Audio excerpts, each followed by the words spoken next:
My name is Elena. I am 25 years old. I live in Dallas City now. I work as a cashier in a supermarket. Every day, I hear my manager shout at me. Customers treat me like I do not even exist. But 5 years ago, I was not this woman. 5 years ago, I stood at the door of Harvard Medical School. I was waiting for my approval letter.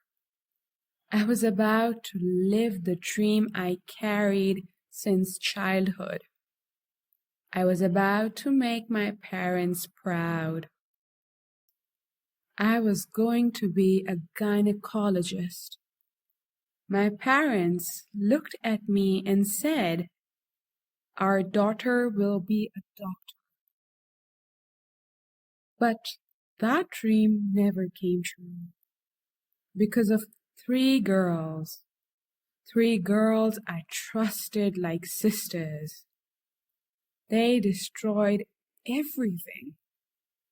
They left me with nothing.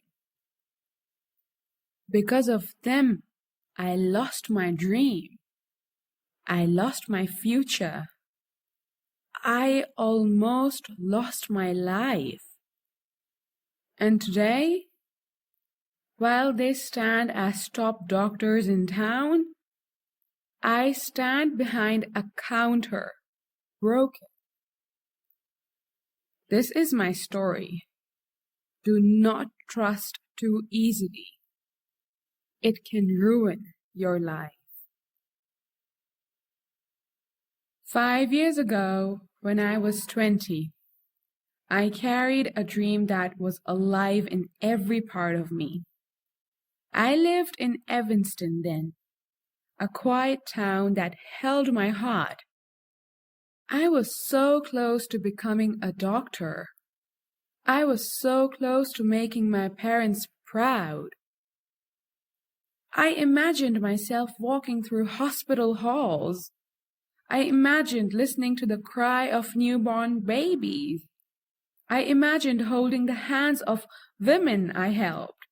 I imagined my parents standing tall, proud of the daughter they raised. My whole life was built on this dream. And I was not walking alone. I had 3 best friends, Lena, Cassie, and Sophia. We were companions. We were together from kindergarten. We walked to school together. We studied together. We shared secrets. We laughed until our stomachs hurt. We promised each other that we would always stay side by side. We even made a pact. When we were 12 years old, we sat together and said, "We will never leave each other. We will all be doctors.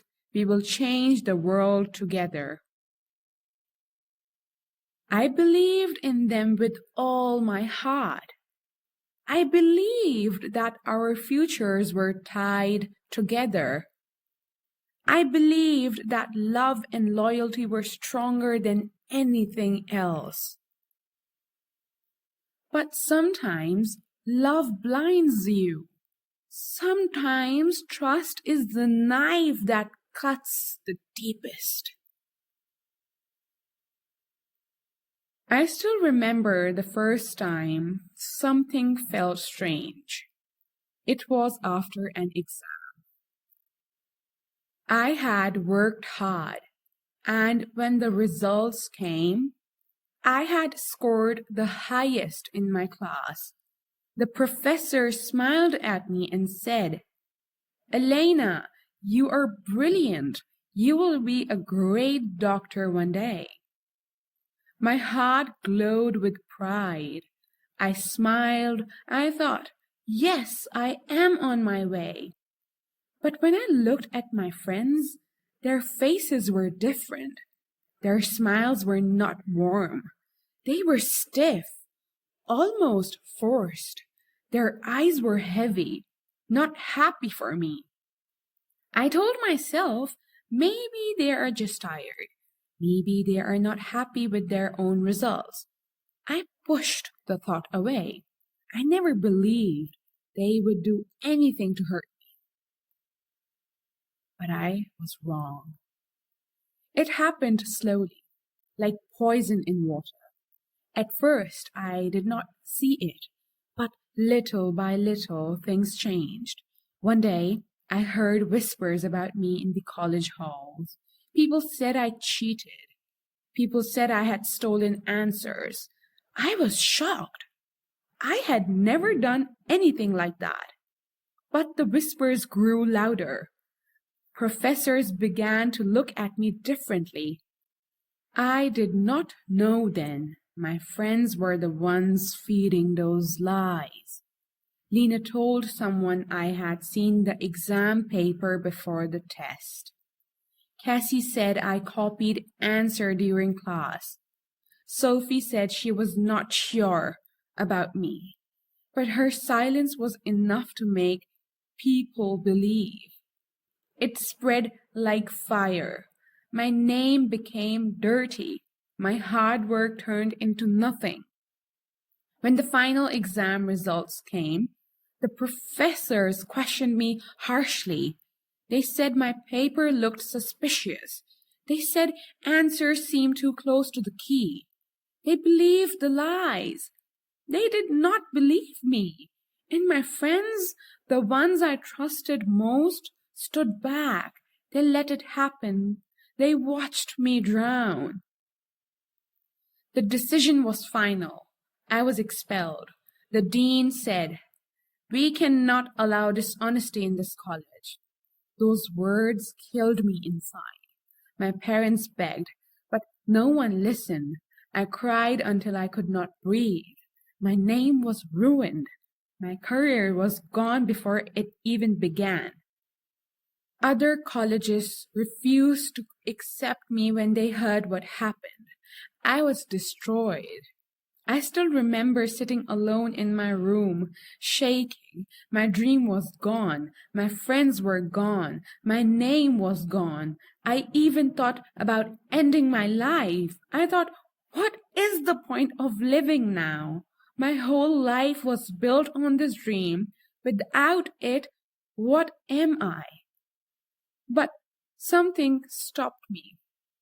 Maybe it was my parents' tears. Maybe it was the tiny hope that one day life would change. I don't know. I kept breathing, even when I wanted to stop. Now, I stand here 5 years later in Dallas City. I'm 25 years old. I wear no white coat. I save no lives. Instead, I wear a supermarket uniform. I count bills. I listen to rude voices. I stand behind a counter in silence. And every day, I remember Evanston. I remember the betrayal. I remember how my sisters turned into strangers. I still ask myself, why? Was my dream too big? Was my light too bright? Or was I simply too blind to see their jealousy?